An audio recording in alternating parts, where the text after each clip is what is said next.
Olá pessoal, tudo bem? Mais uma vez aqui com vocês, professor Tiago Menezes, professor de Geografia da Rede Municipal de Brejo da Madre Deus. E nesse vídeo eu quero conversar com os alunos do nono ano do ensino fundamental. Na última aula nós conversamos aqui a respeito do continente europeu, né? Suas características gerais, suas características físicas e também tratamos sobre sua população, né? E um pouco sobre sua economia. Hoje eu quero dar continuidade a essa aula, mas focando especialmente no seu processo de formação, né, enquanto continente, enquanto características urbanas, tá? E também os seus conflitos ao longo de toda a sua história. Durante toda a história, né, a Europa, ela, apesar de fisicamente, como a gente falou aqui na última aula, ela ser praticamente uma península da Ásia, mas a história nos traz uma formação cultural diferente, né, e que faz com que ela de fato seja um continente.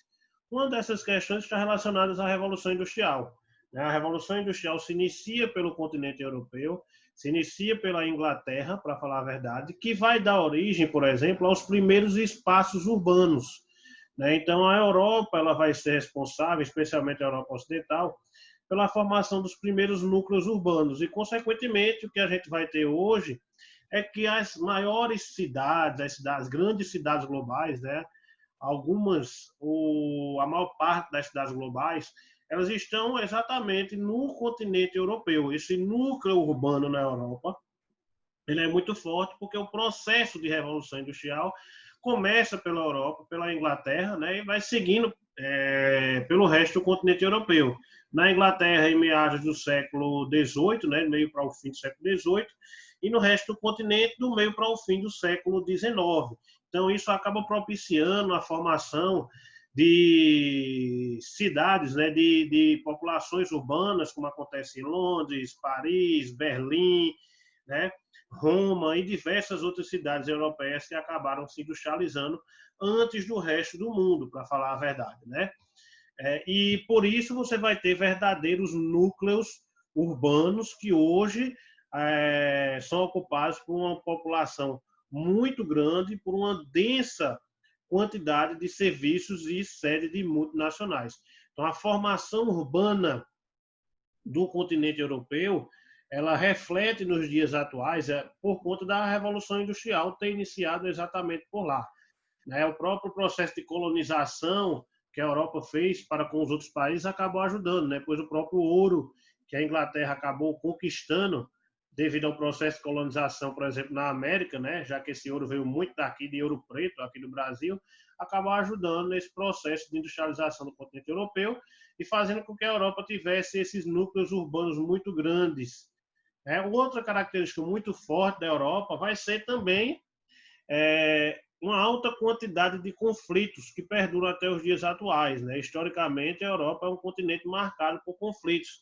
O maior deles vai ser aí, ou os maiores deles, as duas grandes guerras mundiais. A Primeira Guerra, que vai de 1914 a 1918, e a Segunda Guerra Mundial, que vai de 1939 a 1945, Foram mais de 55 milhões de mortos, 35 milhões de feridos, 20 milhões de órfãos e 190 milhões de refugiados no mundo todo, em uma guerra que ocorre exatamente dentro do território europeu, devido especialmente à tentativa de expansão territorial por parte da Alemanha nazista, e isso levou 58 países a um grande conflito internacional, que acabaria oficialmente em 2 de setembro de 45, com a rendição do Japão, mas que na Europa termina dia 8 de maio também de 45, com a rendição da Alemanha. Então a gente vai perceber que esse é um dos conflitos que acabam sendo causados por esse imperialismo alemão, o crescimento do nacionalismo de extrema-direita, especialmente o fascismo na Itália, que já foi falado anteriormente, e o nazismo na Alemanha, que leva a um desenvolvimento muito forte da indústria bélica. A Alemanha não aceitava ter perdido a Primeira Guerra e não aceitava o Tratado de Versalhes, que dava severas punições à Alemanha. E a crise mundial de 29 ela acaba afetando ainda mais essa situação, que os países entram em crise, recorrem a esses regimes totalitários, como vai ser o caso do nazismo na Alemanha, e a política de Hitler é uma política exatamente expansionista, que começa a invadir diversos territórios, levando a Europa a uma guerra. Né? Aí estão os antecedentes dessa Segunda Guerra. O Tratado de Versalhes, como eu falei para vocês, a Liga das Nações, que tinham sido criada após a Primeira Guerra para evitar um novo conflito, mas que não consegue fazer isso. Né? A crise de 29, o surgimento do nazifascismo acabaram sendo esses grandes antecedentes. Né? Com o fim da guerra na Europa, com o suicídio de Hitler e a derrota da Alemanha, a Europa ela vai ficar dividida, né, em dois grandes blocos. Você vai perceber que começa a partir daí aquilo que vai ser chamado de Guerra Fria. O bloco capitalista, que vai ser a Europa Ocidental, que vocês estão vendo aqui em azul, que recebia a liderança, para falar a verdade, nenhum europeu. Né? A liderança era especialmente dos Estados Unidos. E esse era o bloco capitalista, né? E o bloco em vermelho era o bloco socialista, a Europa Oriental, liderada pela União Soviética. Né? Em 1947 começa a construção do Muro de Berlim. A Alemanha, como perde a guerra, né, ela acaba sendo Berlim acaba sendo dividida entre os vencedores da guerra, União Soviética, Estados Unidos, França e Inglaterra. Né? E aí, em 47, começa a construção para separar o lado soviético do lado americano, né? A construção do Muro de Berlim. Enquanto houve essa separação entre a Europa Oriental e Ocidental, a Europa Ocidental ela se concentra na formação de um grande bloco econômico que viria a ser a União Europeia, né?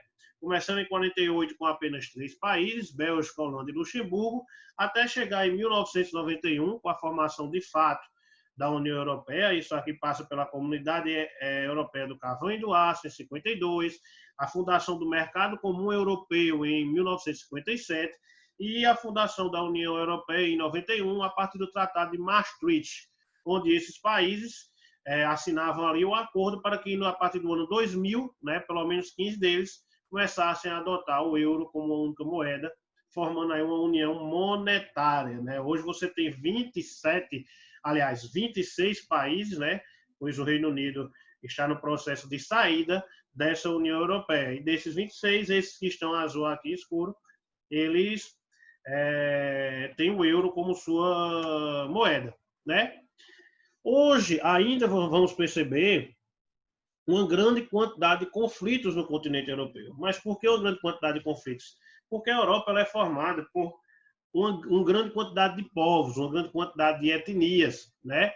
E esses povos, por muitas vezes, são minorias que querem um processo de separação, né? Um processo de separatismo devido a motivos como fronteira, recursos minerais, soberania nacional, água e entre outros, né? Um desses conflitos bastante conhecido, né, na década de 90, foi o conflito da Chechênia, entre a Chechênia e a União Soviética. Né? Então, você tinha aqui essa região que vocês estão vendo com a setinha azul, exatamente a região da Chechênia, onde você tinha uma certa quantidade de muçulmanos, onde você também tem uma importância muito grande devido à quantidade de gás natural que você vai ter nessa região, né? O gasoduto que sai da União Soviética passando pela Chechênia, né? Pela antiga União Soviética, agora a Rússia, e a Rússia ela acaba invadindo, para falar a verdade, a Chechênia mais de olho nesse gasoduto do que propriamente na questão religiosa, né? Propriamente na questão religiosa. Então a gente vai perceber que esse é um conflito que passou por 91, 94, 96, 2000 e ainda perdura até os dias atuais, hoje com menos intensidade. Né? Outra região bastante conflituosa também é a chamada região dos Balcãs, a antiga Iugoslávia. Né? Hoje, a antiga Iugoslávia, que já não existe, deu origem a diversos países. Essa região dos Balcãs é conhecido, aí toda essa região que vocês estão vendo, né? Conhecido, na verdade, como grande caldeirão étnico, exatamente devido à sua grande diversidade de povos ocupando a região. Essa grande diversidade de povos acabou levando a uma grande quantidade de conflitos que era controlada de uma certa forma pelo Marechal Tito até 1991, né, que conseguia manter a unidade com a ajuda da União Soviética, né? Mas depois de 91, com a morte do Marechal Tito, diversos povos começaram a lutar pela sua independência, né? E dando origem aí a diversos países, como por exemplo a Croácia, a Sérvia, a Bósnia, a Macedônia, a Eslovênia, Kosovo, né? Então diversos países surgiram de onde era a antiga Iugoslávia. Entenda que você tinha aqui, dá uma olhadinha na legenda e dá uma olhadinha no mapa, veja como existe uma mistura de povos nessa região. E essa mistura de povos levou a grandes conflitos, né? A Croácia precisou de um conflito para poder se tornar independente. A Eslovênia, esse conflito foi menor porque em sua região tinha menos sérvios, a mistura era menor, né? E a Bósnia foi o maior dos conflitos. Em 93, entre 92 até 95, né, com auge em 93, a Guerra da Bósnia ficou conhecida como a Guerra da Barbárie. Guerra da Barbárie porque foi a guerra mais sangrenta depois da Segunda Guerra Mundial, com mais de 1 milhão de mortos durante essa guerra para que a Bósnia se tornasse independente. Né? Elas declaram independência em março de 92, porém a Bósnia tinha 31% da população de sérvios que não reconheciam essa independência. E aí esses sérvios, comandados por um carinha chamado Slobodan Milosevic, né, eles começam a promover uma verdadeira limpeza étnica na Bósnia. Ou seja, começam a comandar, de fato, um genocídio, uma morte de toda uma etnia, né, de bósnios muçulmanos, jogar eles em campos de concentração, forçar migrações e até mesmo estupros em massas ocorreu durante essa guerra da Bósnia e Herzegovina, que vem ficar independente em 92, mas sem a aceitação do governo sérvio, né? Vai ser a guerra mais sangrenta depois da Segunda Guerra Mundial. Em 2003, em 98, você ainda vai ter a guerra de Kosovo, né, que também consegue ficar independente da Iugoslávia. Em 2003, a definitivo fim da Iugoslávia, surgindo um país chamado Sérvia e Montenegro, né? Até que em 2006 vai haver um plebiscito e vai haver uma separação da região da Sérvia e de Montenegro, né? Se tornando a partir de então 2 países, né? Um era chamado Sérvia e outro chamado Montenegro, tá? Na região da Espanha, mais um probleminha aí, que é a luta do povo basco, né? A região que fica aqui entre a Espanha, essas províncias da Espanha e essas províncias da França. Como eles têm cultura própria, idioma um pouquinho diferente, então essa cultura própria aí acaba fazendo com que eles lutem por uma soberania nacional, por uma independência da França, uma independência em relação à França e em relação à Espanha, que fundaria nessa região um novo país, né? Um país basco, que até hoje ainda não se resolveu essa situação. Outra que está mais perto de se resolver, né? Outra que tem avançado bastante é a questão da Catalunha, que onde fica, por exemplo, a cidade de Barcelona, que está aqui no extremo leste aqui da Espanha, né? E essa região, os catalães, já tem até bandeira, né? Já tem essa divisão aqui, uma grande quantidade de catalães, certo?